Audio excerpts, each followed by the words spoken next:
Questions live from Patcham High School in Brighton. I'm Nicky Campbell. But this Tuesday, Ian Brady, the Moors murderer, will argue he is no longer mentally ill. He wants to be transferred from Ashworth Secure Mental Hospital to a prison where he believes he will have the right to refuse all forms of sustenance until he dies. Our first big question: should Ian Brady be allowed to starve himself to death? Gambling. Newham in East London is officially one of the poorest boroughs in Britain, yet it has 82 betting shops. This week, despite the council trying to stop it, the 83rd was allowed to go ahead. Our next big question: does the law need to be tougher on gambling? And as Pope Francis warns of the dangers of mixing ideas founded on the Holy Spirit with ideas from the wider world, the Church of England appears to be doing just that, training pioneer ministers to tailor the message of Christ for spiritual seekers of all kinds. Our last big question: is it right to pick and mix religion? Welcome everybody to the big questions.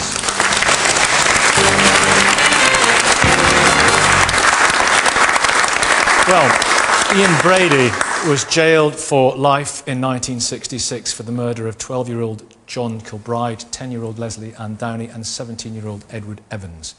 Brady and his accomplice Myra Hindley lured 5 victims and sexually tormented them before killing them and burying their bodies on Saddleworth Moor between July 1963 and October 1965. The body of one victim, 12-year-old Keith Bennett, has never been found. Hindley died in 2002, but Brady has been held at Ashworth Hospital since 1985 because he is mentally ill. Since 1999, he's refused all food and has been force-fed via a tube from his nose to his stomach. Next week, if the Mental Health Tribunal decides he is now mentally competent, Brady will be eligible to return to the main prison system where hunger strikers have been allowed to die in the past. Should Ian Brady be allowed to starve himself to death?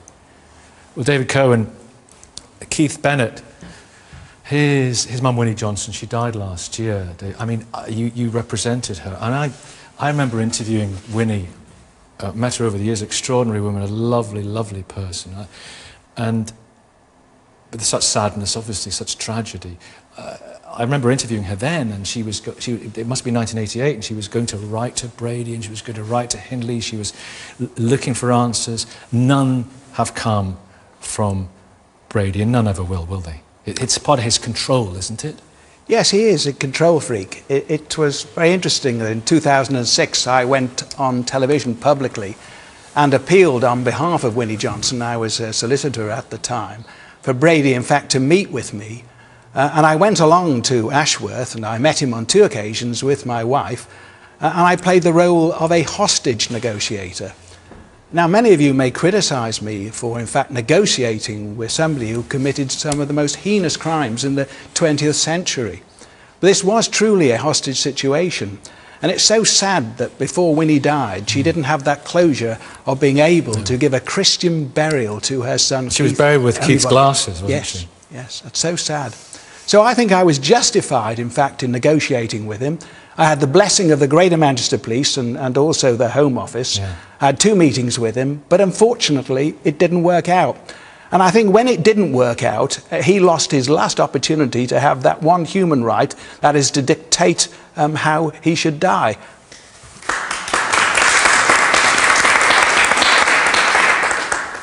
It's the power thing with him, is it? I mean, oh, yes. I've sat in the same room with him, and it's deeply disturbing. He sits at right angles to you, wearing his signature coat, and it's a monologue and a rant. But he's extremely aware of his situation, and he's an ace bargainer, and this is the only chip he's got. It's a macabre game of chess, and this is the pawn he keeps pushing forward. Yes, it's a very good way of putting I'm convinced, in fact, in 2006, that he knew where the body was, Do you and think that he still does. Yeah, Yes. he still does, yeah. Yes. Yeah. Caroline Farrow, from your Christian perspective, from Catholic Voices, if he is shown to be sane, why should he be force-fed? I think, and just listening to that testimony, I feel quite sick actually. What Brady did was unspeakable. But why should he be force-fed? But the thing is, That's essentially the question for you. the thing is, if we remove the food from him, then the state is sanctioning suicide effectively, and the state is not in a position or shouldn't sanction suicide. I think that's a very slippery state. But that is the situation now for prisoners in the system. They can refuse food. Secondly, I think if we allow Brady to die, this isn't about punishment or about revenge, but where there's life, there is always hope. And although this is going to sound fairly incredible to many viewers, I think we have to remember that there is always, the Christian message, there's always hope, there's always redemption, there is always salvation. And I think as long as Brady is alive, he has the chance to repent and come to some sort of reconciliation. He's had ample he has had ample. You seriously think there is hope of redemption? There's hope for Brady, everyone. There is hope for everyone. That's the joy of the Christian message. Cornwall. Well, I think that's powerful and debatable, but I also think it's irrelevant. The question is this man, regardless of whether he's Ian Brady or not, sane? If he is sane, he goes into the prison system and he must be treated. It's absolutely imperative that he must be treated like all other prisoners. Which means, as things stand, as I understand it, that he would have the right to refuse food.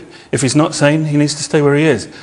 For me, although everything I've heard so far is very powerful, it's also not the point. Not the point, James? I disagree, because what you've got is a clash between the practical and the theoretical, and when you're having a conversation about what should or shouldn't be done to somebody, you should be entitled to say, well, I think all prisoners should be force-fed. No prisoners should be allowed to starve themselves, which is my view. And I think the simplest way of putting it is by saying that we as a society hold human life in a much higher regard than Ian Brady ever did. And as a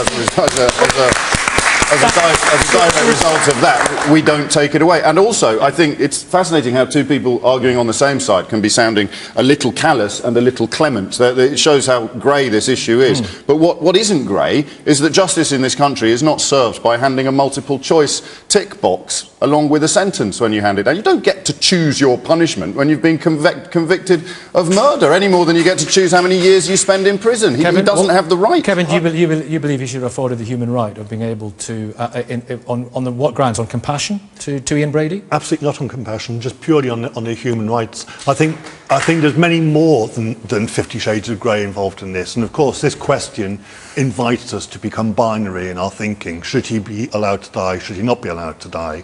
And the actual phrasing the question, should he be allowed to commit suicide?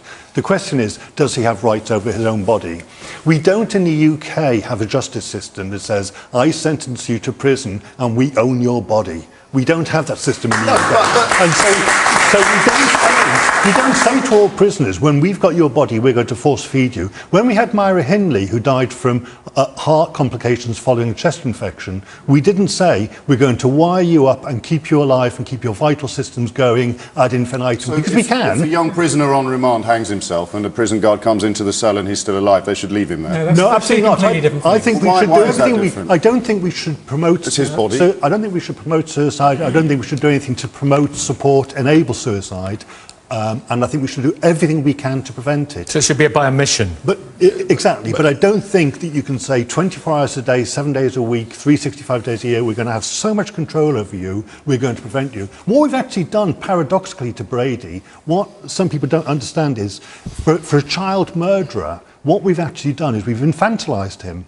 We've turned him into an infant in which we force feed him. He gets mashed food through a tube. He has no control over what he does. Which is why it's important not to single him out as being deserving of special treatment. Exactly. But we should prevent suicides in prison. We should try and prevent a national scandal. Why on earth would you argue to add to the number? I completely agree with you. One second. We should try and prevent it. Paul Bowen, you've met him in your professional, across your professional duties along the way.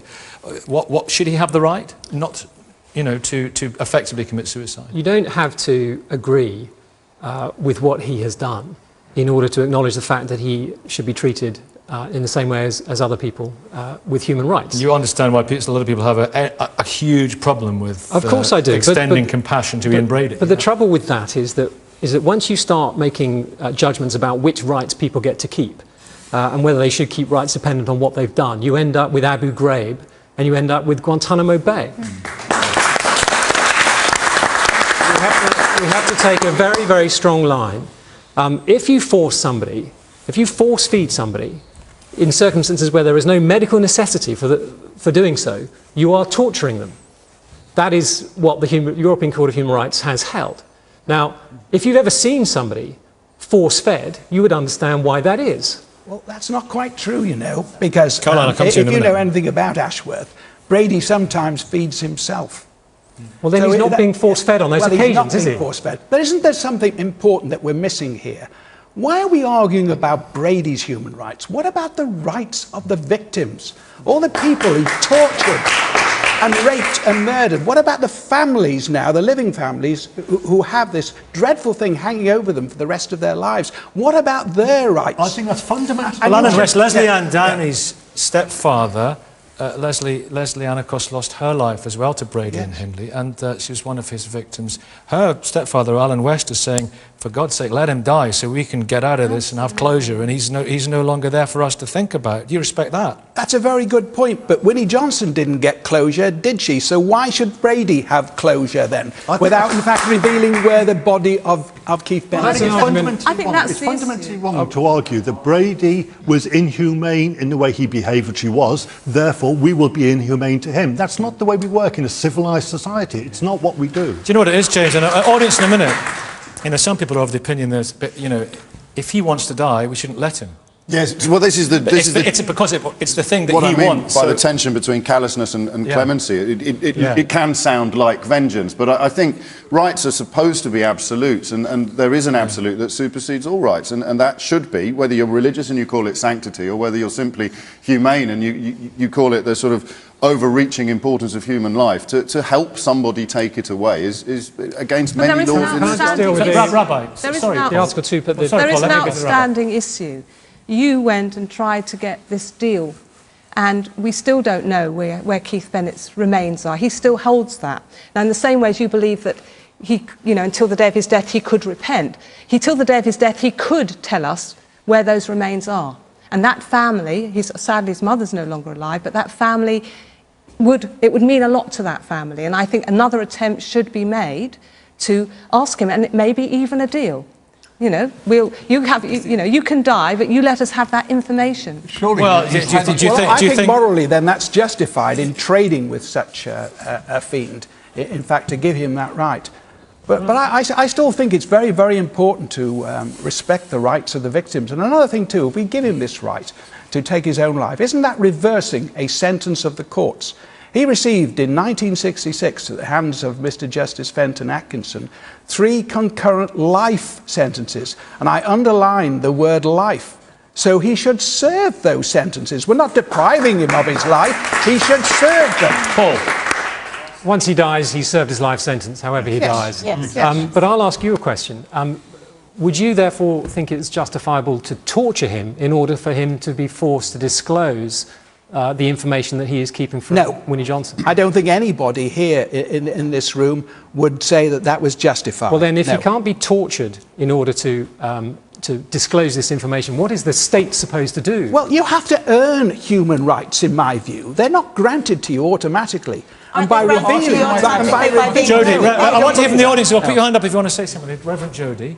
Well, I think you have human rights by warrant of being a human being, actually, and I find myself agreeing with Cole in that actually some of this debate is irrelevant. If the law says that he can go, and then so which is the compassionate thing to do, to abide by that human? Well, I think what we're talking about different understandings of justice, and within the wider. Well, within the wider understanding of justice, we have compassion, and who's that compassion for? It's actually for both the victim and the perpetrator. And I do think actually here we're talking a bit more about retributive justice, so that idea that because these crimes are so heinous, we really want that person to suffer. But the law but actually doesn't believe human rights are absolute, though. I mean, if you're human and you deserve, and all humans deserve freedom, then how can you put a prisoner in jail because you're depriving them of their freedom? They haven't ceased being human, though, but because of their actions, they no longer deserve that right to freedom. So human rights have never been absolute in the Western law system. But I think we're getting into a very difficult situation here if actually what we're saying is that the level of the crime will somehow give us the right to force another level of cruelty in terms of the punitive justice that comes from that. And actually I think that becomes toxic for a nation or for the victims to become part of that. So we may think that's going to make us feel better, but actually it's not. Let me go to the audience if I would. Young man there. Hold on a second, the James. idea of earning human rights is an oxymoron. They're rights because we all deserve them. And if the state starts deciding who can have them and who can't, then that negates the point. Right beside you. Hi, sir. I'm confused. Why do you assume even if this man does have human rights, why is a human right to die? That is never been decided. If you say that rights are given by God, then God doesn't allow you to die. If you say they're chosen by society, why should society allow people to die? So why does anyone have the right to die? He has the right not to eat, Caroline, doesn't he? Yeah, but nobody, the thing is, we've all had so you would carry on the force feeding? We all have a right to life, but nobody has a right to die. And this is what this feeds into. This is feeding into a whole euthanasia issue. People seem to be arguing that Brady has a right to die at the time and place of his choosing because it's a human right. That is not a basic human right and should never be. One of the sad facts... Suicide's not against the law. One of the sad facts of the human condition is that death is inevitable. We don't have a right to die, we have an inevitability of death. So this question is, do we have a right to choose when and where we die? I have an uncle at the moment who's dying. He's in his early 80s and he has cancer, inoperable cancer, and he's taken the choice not to have any treatment. He's taken the choice to have no chemotherapy, no radiotherapy, and he says, I'm going to die somehow, now I know how I'm going to die, so I feel more in control. And there's nobody on his case saying, Michael, you mustn't die, you must let us force treat you, you must let us operate on you and treat you whatever way. He's allowed to make that choice. But that's the thing is though, there's a very different, what your uncle is doing is allowing nature to take its course. Okay, he's refusing treatment. I think what we're talking about here... Brady wants to refuse food. But food is not actually treatment. We need food and drink to keep us alive. I think what we're talking about here is this very much a right to die, and nobody has a right to die. And if we start introducing it, a right to die becomes a duty to die, and we need to be very, very, very careful. We have a right to choose what is done with our bodies. So we have a right, if we are suffering from a terminal illness, to say, I don't want any more treatment. Mm-hmm. But we also have a right to say, I don't want you to pin me down and to force me to have food and water, if that is a choice that I make. If I'm competent to make that choice, if I'm mentally competent. Now that's the very issue that's being decided in Ian Brady's case. But if he is mentally competent, then he should have the same right. There's so many behaviours in prison where you actually do surrender the right to your own body. You will be pinned down. You will be physically restrained. They lock the doors, by the way. That is a denial of freedom, a denial of choice, and it is a denial of bodily liberty. By locking the doors, they're telling you what you can and can't do with your body. Your uncle, for whom I offer nothing but sympathy, has several freedoms that Brady doesn't have. And the reason why Brady doesn't have them is because he is a convicted murderer. We pay prison guards to go into these prisons to keep people alive and keep them safe, not to watch them starve themselves to death in the manner of a concentration camp victim. We run the risk here of turning ourselves into executioners. His very sentence is exactly what you said. His sentence was to have the doors locked and the keys thrown away. That is the sentence. There wasn't a bigger sentence that we're going to do that and we're going to put you... I'm afraid there was. If he tried to hang himself, we would cut him down. If he tried to jump out of a window, we would try and catch him. Gentlemen here, there is it's costing £300,000 a year to keep him in Ashworth prison as well, which is a consideration which some of the newspapers have brought up. Kevin, you would say that's utterly irrelevant, and many would, but... Yes, it's absolutely irrelevant. The imperative of government today is to save money. There are moral principles here, and they're far more important than saving money. Yeah, you, sir. Cutting in between the moral and ethical normative processes here of both sides, should we also look at Brady himself, and is he not manipulating everyone? The trouble is, he is, but the trouble is we've now got 60 million psychiatrists in England who've all got a view on Brady's mental illness. This actually opens up a whole spectrum we haven't got time to go in today. There's a whole spectrum about if he is mentally ill, if he does have... Does a personality disorder constitute mental illness? And what psychopathy, is that mental illness? Exactly right. And what rights do people who have a mental illness have about their own body? Go on, David. That when I emerged from Ashworth after a very harrowing experience on 2 occasions with my wife, the first thing we said to each other when we got outside the walls was, well, what do you think? And we said that he's completely rational, he's lucid, he may have been ranting at us, But he's not insane, he's just a cold-blooded But I murderer. think- and that was our viewpoint. Not insane. Not insane I at disagree all. fundamentally, because there are some very high-functioning, very able people in society who have very severe mental illnesses, and you and I would meet them. I'm a psychotherapist, and I meet them on my John daily Ronson work. wrote a very good book about this recently. Absolutely, and we would meet them, and we wouldn't go, "Oh my gosh, that person's barking mad." Look, it's very obvious. They're rational, but they have a mental illness. There's another issue I want to make. When I was a boy growing up in Liverpool, this will show my age a bit now. Growing up in Liverpool, the year that Elvis Presley was at the top of the charts with Wooden Heart, there were over 100 people in the UK were taken to court and charged with the crime of attempting to commit suicide. So that was in the early 60s. Only 1961 that was decriminalised. So within the current generation, we're moving away slightly from our attitudes about the criminalisation of suicide, and our attitudes to the right to live, and the right to life and everything else, and the right to death are changing. So we're on the cusp of that. Brady, as more than 50 Shades of Grey, has challenged us right into that area of what's our view on life, what's our view on death, what's our view on morality. He's taken us right into that area, and that's what clever, manipulative criminals do sometimes. They take you into that dark area. Thank you all very much indeed for taking part in that debate. Thank you. We've got something to say about that. Log on to bbc.co.uk/thebigquestions. Follow the link to where you can join in the discussion online, or you can contribute on Twitter as well. We're also debating live this morning from Brighton, does the law need to be tougher on gambling? And is it right to pick and mix religion? So tell us what you think about those topics and any general comments you'd like to make about the programme as well. Well, betting shops have changed. They're no longer the preserve of devotees of the Racing Post studying form. Now you don't need to know anything about sport to stand as good a chance as anyone of winning on gaming machines known as fixed odd betting terminals. Place up to 100 quid on one of the casino games. Every 20 seconds, if you want, you can win up to £500. Just remember, research shows the odds of finding a machine to play on are best in the poorest parts of Britain, the sort of place where the high street is run down and many of the locals work in low-status, poorly paid jobs. Does the law need to be tougher on gambling? Well, Matt, you're a campaigner on this issue, and you've played these machines. You had a problem with these machines when you were younger. Tell us about these machines and the seductive nature of them, the compulsive nature of them. They're incredibly addictive. They're incredibly fast-paced. I think for a problem gambler, the ability to control the speed and stake is quite potent. Does the law need to be tougher on gambling? I think the current legislation needs to be properly enforced. The Gambling Act has 3 objectives. One is that gambling needs to be fair and open, not associated with crime and disorder, and it can't harm young and vulnerable people.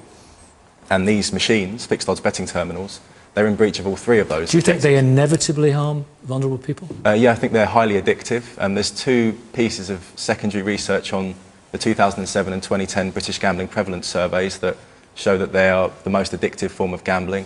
We recently polled 501 people in Newham, and 87% of people said that they were addictive, and 76% have spent more than they planned to, and 62% have gambled until all their money is gone. And these are all signs of addiction. What's the most you lost? In one sitting, about £2,500 in one afternoon. The machines are designed to distort your cognitive function. They're designed to make you make decisions you wouldn't otherwise make, so you don't make those rational choices that you would otherwise make if you were doing any other activity. So they've been described by some as the crack cocaine of gambling. Do you endorse that description? I do, yeah. They're certainly the most addictive form of gambling. How did you actually fund it?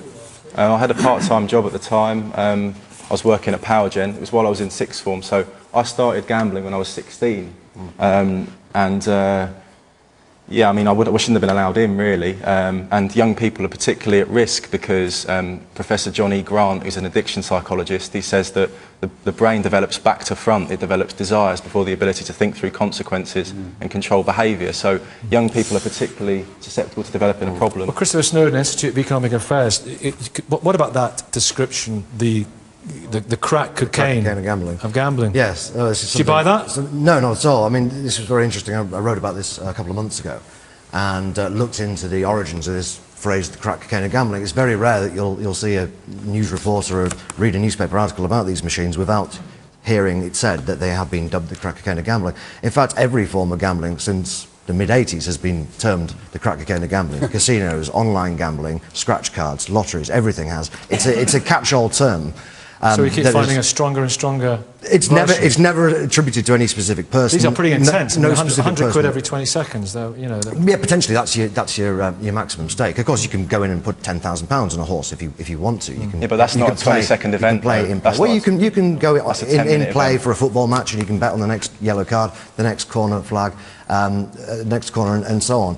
So, but what I think is interesting about that term, the crack cocaine of gambling, the fact that it's been applied to so many different forms of gambling, is an indication that this current panic about the fixed odds betting terminals is just the latest in a number of ongoing panics. They've been getting more and more intense. It's very reminiscent of the panic about super casinos, which in turn was reminiscent about the panic about online gambling, which, I mean, you can go back 50 years to when bookies were licensed in the first place. People have been predicting mass gambling addiction ever since bookies were opened, ever since casinos were opened, and it just hasn't happened. We have not seen, for example, a dramatic proliferation. The problem is, Chris, it's not just the person there in front of the machine, it's the kids and it's the partner at home and it's the knock-on effect. Sure, yeah. But I mean, I don't think anyone, well, maybe there'll be a few people here say we should ban gambling entirely, but I think most people accept we need to have a reasonably well-regulated gambling industry. We don't live in the 70s anymore. The days of the football pools. Why are there so many of these machines in? I mean, because that's the way the market's going. I mean, we're not playing football pools and dog racing anymore. We're going to virtual gaming, mobile phone technology, internet gambling, this kind of thing. This is the way the Venix, Association of British Bookmakers in Newham, right? 83 betting shops in the borough, 18 of them on one street. Do you applaud that? I would say that's a reflection of the demand and the footfall in those areas. But I'd also like to say... It's not in Hampstead Garden suburb, is it? You know, it's not in Highgate Village. It's not in nice... I don't think that's relevant. I mean, what we've got to remember is that betting shops have been on the high street for over 50 years.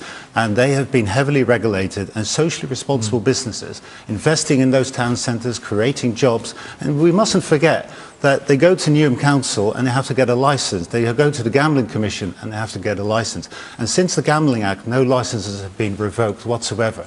Local authorities have sufficient powers already to block shops. Newham Council didn't want to give the last one a licence and it was overturned. James, you're looking troubled. Well, yes, because it's very important this doesn't become an argument about whether or not gambling should be banned outright. Of course it shouldn't, but your arguments ignore psychology. Even sitting in a pub watching the flashing the bells and whistles on an old-fashioned fruit machine, you are being seduced. So this sort of loosely... Why do the lights flash then? If they're not there to attract you? That's a ridiculous point. I go into those shops and I'm not seduced by them at all. Well done you. James, what are you doing in a pub anyway? You want to ban everything that's bad for us. You ban pubs, you ban fast food out there. Personal choice, this loosely libertarian argument that it's freedom of choice. I will agree with you if you spend the same amount of money explaining the dangers to people as you do on trying to tempt them in. So if on every machine in every shop, it says today this machine has made a clear profit of £30,000, most people who put their money in will lose, you are a mug, then I've got freedom of choice.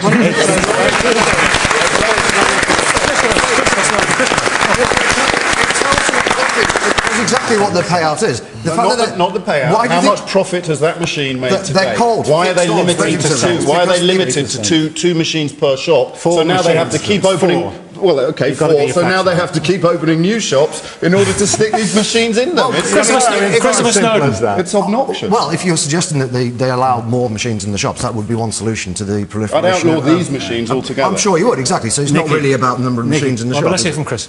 Oh, have you finished? Sorry, can we just keep it in perspective? Okay. Can we keep it in perspective for a minute? 73% of the adult population in the UK is gambling.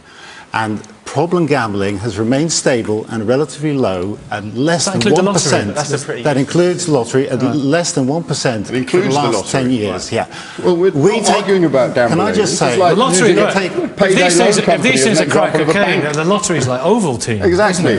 And you know this recurrence of the phrase crack cocaine and gambling, you're right to point out that it's overused, but even a stopped clock is right twice a day, and perhaps this time this technology has gone too far. I'm sorry, we take it more seriously than that. Of course you do. It pays your wages. Is very important to us, both individually and collectively. Our staff really take it seriously. They know their customers, often their regulars, and they will have various kinds of support that they offer to people who may have a problem with gambling. And collectively, the gambling industry raises more than £6 million in voluntary donations to support research, education and treatment of problem gambling. Kevin, answer that one. There's a few That's a social responsibility, isn't it? Absolutely, of course. And we should applaud it. Of course we shouldn't applaud Well, nobody it. did. I'm worried about that. Gambling is gambling per se, not gambling machines. Gambling per se is the crack cocaine.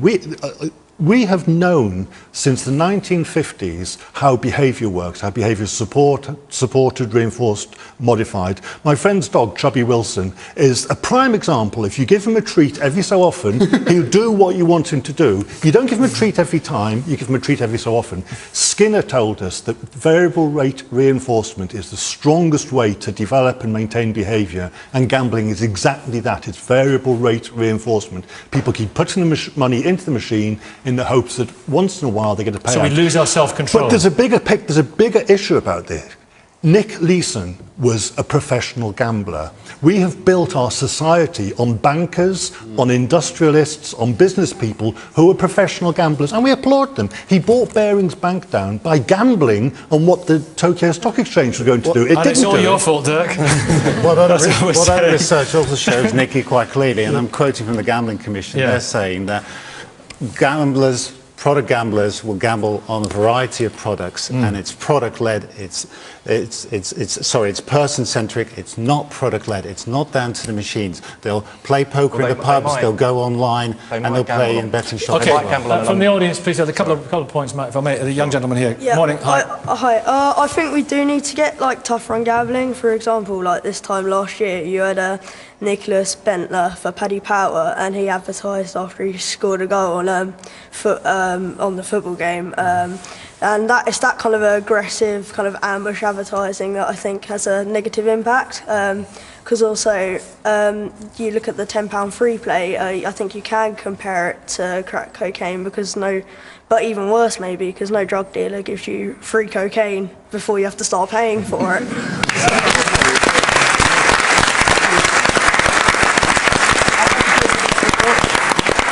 You can come back. Right. So let me. This is interesting. I was chatting to you earlier on. You said gambling is. It says in the Quran, gambling is Satan's work. Satan's plan is to excite enmity and hatred between you with intoxicants and gambling, hinder you from remembrance of Allah. So it's Satan's work, is it? Well, indeed. I mean, what I would say is that if we're all about making responsible choices, we're all adults and we can choose to do which industry we want to do and so on. Then illegalize crack cocaine itself. And people have the choice, it will employ people, they can donate to charity, yada, yada, yada, yada. And they can pay taxes and the government can make money and so on and so forth, which then could be spent on public service. We can always make this argument, right? But I think that there's three main problems, main contentions I have, apart from the theological contention. And that is that... Which is the one I just mentioned. Yes. That gambling is a parasitic kind of industry. It doesn't really contribute any resources, products, or enriching services. It's a vulture industry. It's very exciting having money on a horse in a national. It predates on poor mostly. That's why in recession, that's why gambling is almost recession-proof basically, because and in recession it even increases the industry. That actually gets more profits. The number of shops has stayed the same for the last 10 years. Well, it's increasing in Newham. This is why we're having this discussion. And also that it ruins lives as well. That's the big thing. That 1% of the population are problem gamblers with the average debt of about £17,500. But alcohol ruins lives, and I know you don't approve of that as well. Well, I don't approve that either, but I am consistent on that. But so that was a terrible question.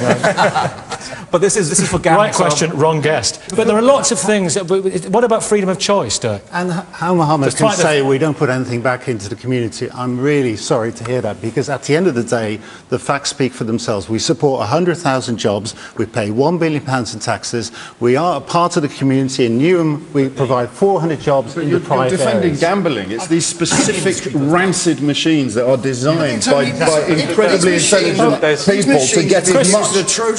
Chris, wait a minute, call in a minute, and Matt too. Not by me, it's been used as a Trojan horse as a way to attack gambling, as was the attack on super casinos and the online industry and so on. And a good deal of the people here who criticise the machines, I think, would quite happily see the rest of the gambling industry very heavily regulated. It's not about making money, it's about allowing people to do what they want to do.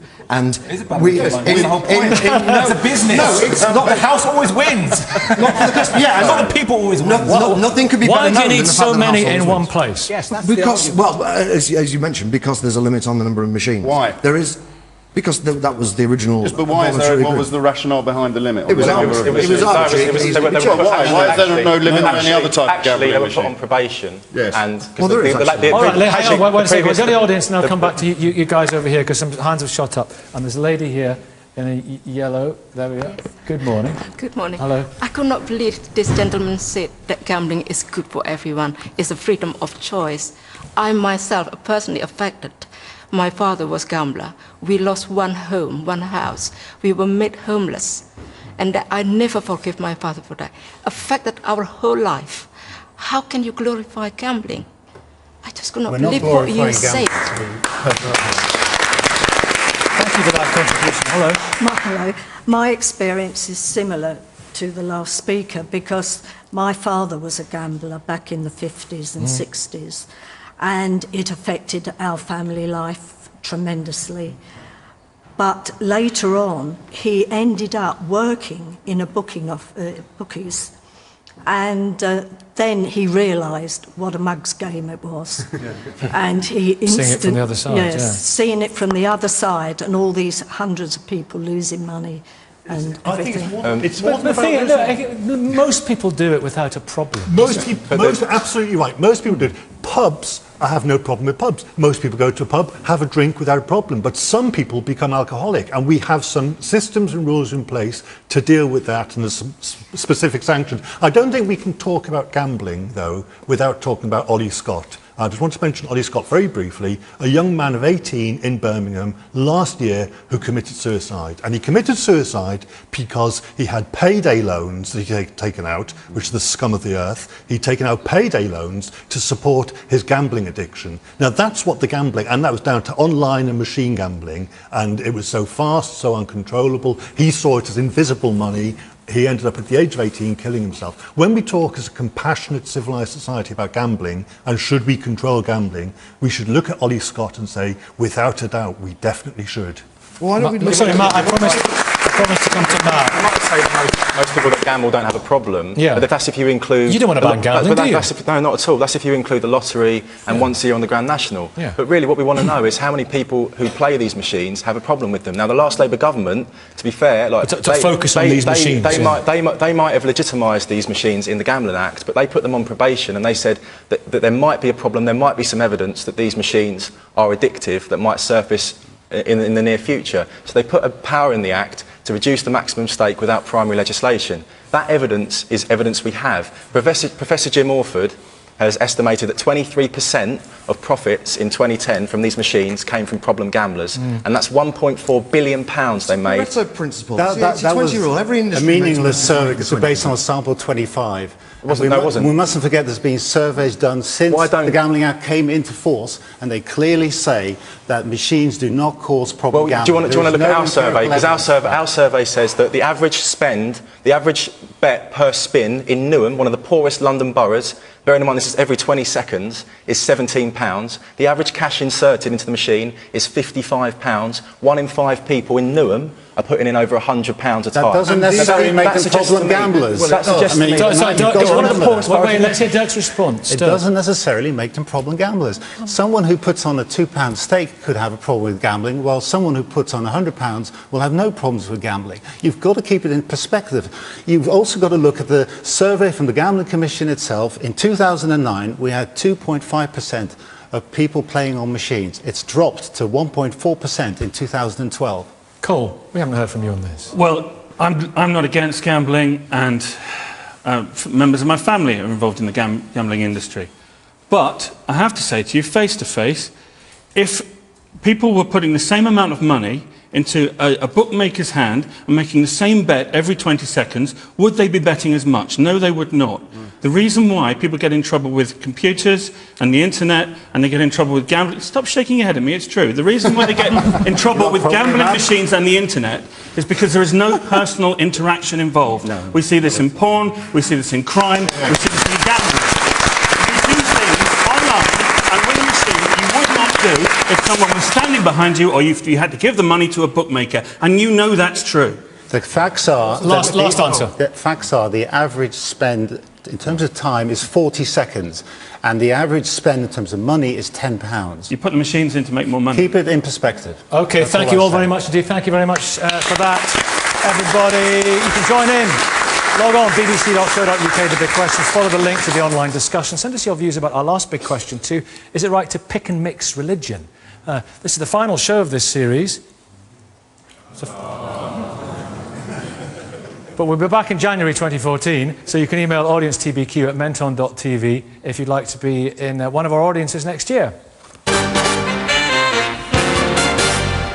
Well, the summer solstice on Friday night brought 21,000 people to Stonehenge to watch the dawn. They weren't all New Age travellers, ageing hippies or latter-day druids.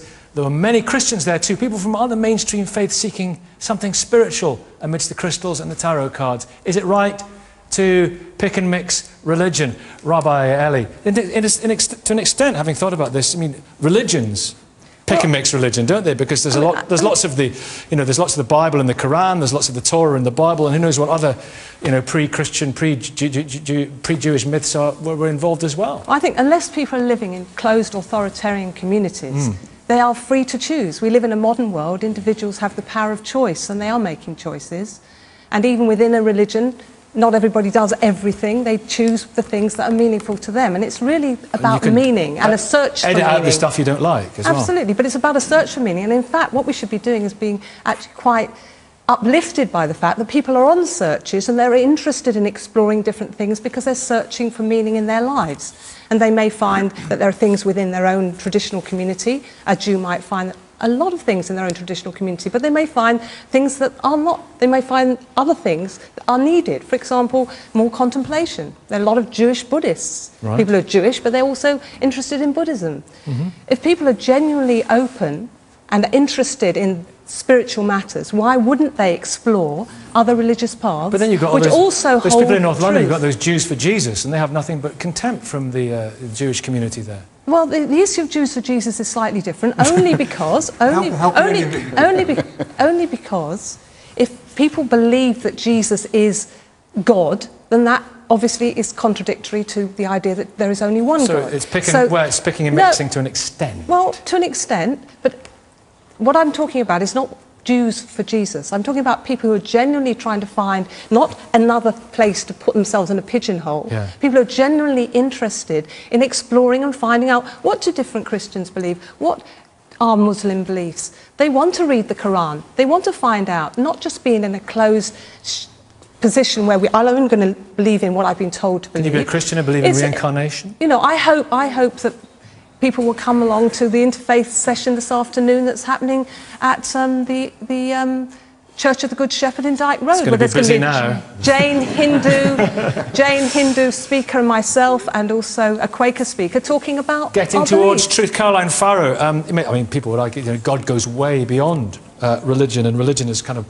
humankind's cack-handed efforts to fathom the unfathomable. But I mean, the Catholic Church is interesting actually as a way of picking and mixing, because contraception, intrinsically evil, according to popes, and yet according to one survey, 69% of Catholics use contraception. That's picking and mixing, isn't it? I think when we're talking... Yes. No, think about it there, okay.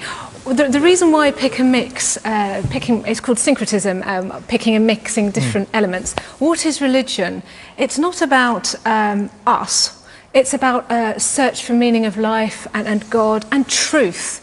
And why we can't pick and mix religion if we have a genuine faith is because we have a search for the truth. And therefore, I think there's going to always be... I'll come to a point where there's intellectual conflict, because if as a Christian we believe Jesus was the Son of God, it's a revealed religion, we believe this is the truth, then why are we suddenly going to believe actually there's Buddha and bits of Islam and bits of Hinduism? It makes no coherent sense. The church over the years, there have been so many apologies, apology to Galileo, Copernicus was reburied, African slave trade. They didn't actually apologise to Darwin, but they said, but this right. is not. But Protestants burn, women's rights. But Nikki, what we're getting at here is the Catholic Church, along with other churches, has in the past not always behaved quite as it should have done. But fundamentally, the Trinitarian belief of God the Father, the Son, the Holy Spirit is basic, has never ever changed, and it's a search for That's truth. non-negotiable. But this is a fundamental issue, isn't it? This is a fundamental issue. There are actually not one truth, there are many truths. There's not just one way to God. There are many ways to God. So if I am actually going to respect you as a Christian, if I'm going to respect a Muslim, if I'm going to respect a pagan, if I'm going to respect other people, I have to respect that they've also got their truths. And so that your approach is one which denies the truth of other faiths and of other beliefs. There can only be one truth. There can only be one truth. As in, we can have universal ethical truths, but Nikki, are you wearing, I don't know, a black suit or a red suit? Which is true? But who is Something is either true or I could list right now about 200 Christian institutions across the who believe that their truth is the truth. Yes. Among those would be the Catholic Church. And the Catholic Church's idea of truth has evolved considerably over the years, particularly between the years 300 and 400 AD. Now, if I might make Nikki think about where we are right now this morning, there's about 900,000 people in Catholic churches, there's about 900,000 people in Anglican churches. There's about another 2 million people in other kinds of churches across the country on a Sunday, on a regular Sunday. There's also, if you look at all the surveys, drag out my favourite statistic, if you ask people if they believe in God or any kind of higher power, and you strip out all of the ones who go to church, temple or mosque or any affiliation, 26 million people in Britain who say they believe in God but don't belong to an institution. So our question's asked, is it right to pick and mix? The fact is, the majority faith in Britain is pick and mix. And it's all part of scrabbling our ways in this confusing world towards truth. Sorry, Judy, I must speak to the witch because he's been introduced. Kevin, how are you doing this morning? Oh, I'm very good, thank you. Good to see you. Looking absolutely resplendent. Why don't you shake his hand? There you go. There you go. Because he's dressed up for us, he's put his witchly robes on. Let's explain briefly in a nutshell what you do. Basically, paganism in the modern age is about looking into oneself. I believe that a god and a goddess we're all part of. We worship the universal forces. You believe in God, or...? I don't believe in God as in the concept, because unfortunately, you mention the term religion, it means war. And 200 or 300 years ago, I wouldn't be allowed to sit here. I would have been burned at the stake or hung in England. And there are still people here now, a lady over there, looking very lovely, I may say, who says... That's nice. That's not going to get No, but she said, but there can only be one. Yeah. Now, I'm not here to preach or dictate my belief system. I'm here to say, this is what I believe in, as are other people here. And at the end of the programme, hopefully we're going to all agree to differ, that we can all go home, worship our own deities as such. And I mean, even if your viewers, if they just worship watching EastEnders. Well, Dave Allen used to say that, if anyone remembers, at the end of his shows. Good night, and may your God go with you. Yeah. He used to say. But Karen, if I may, Stan, sorry, yes. There's a very interesting point there. Exodus, suffer not a witch to live. Now, you've essentially pick and mixed that bit out, haven't you? No, otherwise, absolutely not. No? Because as a Christian, we believe that Christ is a new covenant. Right. So his law supersedes the Old Testament. So we appreciate... you ignore everything in the Old Testament? We appreciate... we say that Christ fulfilled the Old Testament. So why don't you ignore the bits in the Old Testament about homosexuality? If you ignore the bit about witches? Because it's very clear, Jesus talked very positively about marriage and what marriage is. Jesus was such a radical person. He was so radical.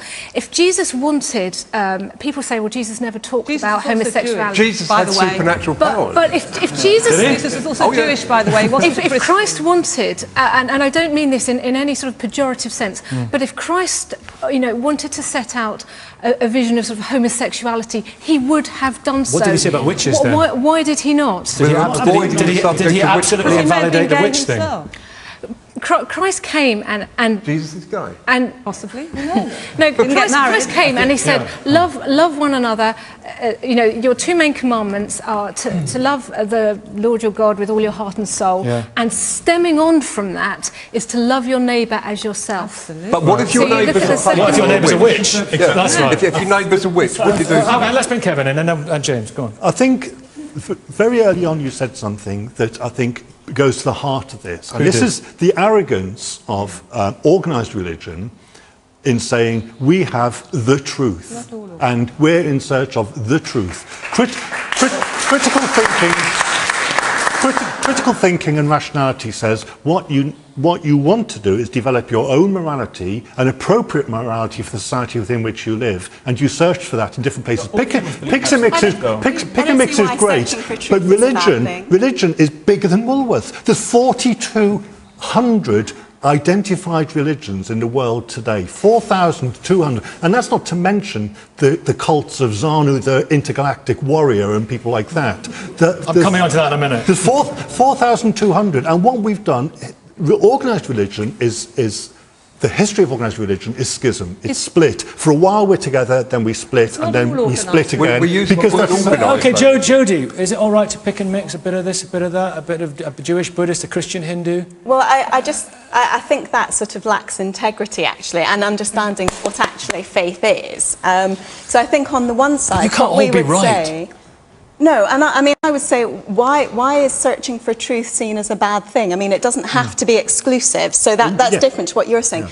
But what I would want to say is that, when you give yourself to a particular faith, you're worshipping a particular God, and practices come out of worshipping that particular God that you worship. And I think sometimes it's pulling those things apart. So we see practices that are inherent, for example, within Christianity or Buddhism, so issues of aspects of justice and peace.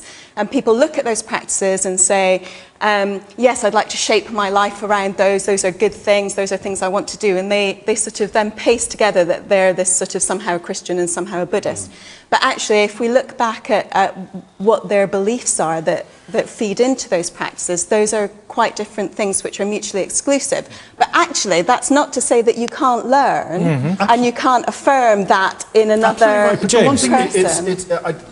Whenever people say, I don't mean to be pejorative, or they use phrases like, well, if someone has genuine faith, and it doesn't matter how demurely one sits there, you're being incredibly judgmental and incredibly arrogant. And it's not so much reserving the right to cherry-pick nice bits from other people's religion, it's reserving the right to exercise the intellect that you believe God presumably gave me, and arrive at my own decisions about what I do. So last Sunday was the first Father's Day I've had since my father died, and I went to church. I went to church because I feel closer to him there. I took my children with me. My children were born using fertility techniques that the head of the church I attended considers to be wrong and evil and possibly even satanic. I don't know. I haven't read your book lately. However, I came out of church feeling better. My children came out of church feeling better, and I felt more loving towards my dad than I would have done if I hadn't gone to church. So how dare anybody tell me that I'm somehow less of a Christian or I don't have a genuine faith? Let me ask you a question, Abdullah.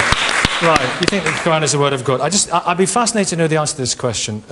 So address it. Now, Jodie here feels the power of Jesus. She feels a relationship with God. I'm right in saying that. Yes. You really do feel that strongly, don't you? Yeah. You really feel the power as well, don't you, Kevin? And Rabbi Ali, you really feel spiritual, and you feel that. And Caroline, you're a fantastic woman of really strong beliefs and strong faith, and you feel a relationship with Jesus and with God, don't you? Definitely. What are they feeling?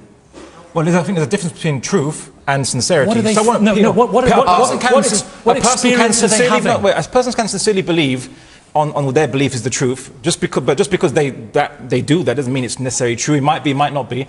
But truth is external to the human being. Just heard. Truth is something that we just heard. Assuming that we're not nihilists, the truth is external. What subjective experience are they having? Well, as I said, that depends on the individual. I don't actually know those individuals. But all I'm saying is that there is a truth, and you can't pick and choose falsehood and truth and mix it together. You believe in something, and I think that in this society, even in this society, firstly, people believe in absolutes. You believe that human rights is an absolute thing. Not everyone might share the liberal definition of human rights. There's other definitions, and also there are minorities in this society which are told what to believe and what not to believe. Caroline, the one thing that that hasn't been highlighted here is we're all talking about truth, and you know, I was really moved by what you said about going to church James, on Father's Day. I think it's not a question of what we believe, but why. And so when we're talking about critical thinking and rationality, I think there's a sort of automatic assumption that those of us with a very deep faith are somehow brainwashed, or we've lost the power of critical thought or rational thinking. But actually, particularly, you know, with Catholicism, everything is joined up. And I think if there is an area of faith that we particularly have difficulty with, and we know what the flashpoints are in the Catholic Church, for example, we have to ask ourselves, which I did, why? Why does the Catholic Church teach this? Why does Islam teach that? You know, and this is all part of the search for truth, is why. Not just saying, this is challenging, I'm going to ignore it. Thank you, Caroline. Kevin? You've got the one thing you don't need in this equation is God. When you look at the great philosophers, the great writers, the great artists, the great scientists, you can pick and mix from all the things. You can pick from Kant, you can pick from Heidegger. You don't need to have a God in there. You can say, is that philosophy a relevant philosophy to me? And when you ask the question, Nikki, about what are people feeling, all these different people with their different truths and their different realities, what I feel is my connectedness to the people in this room. I wish everybody in this room the very best possible life they can possibly have, and I wish that they behave in a way that's appropriate to the people around them. That's what I feel when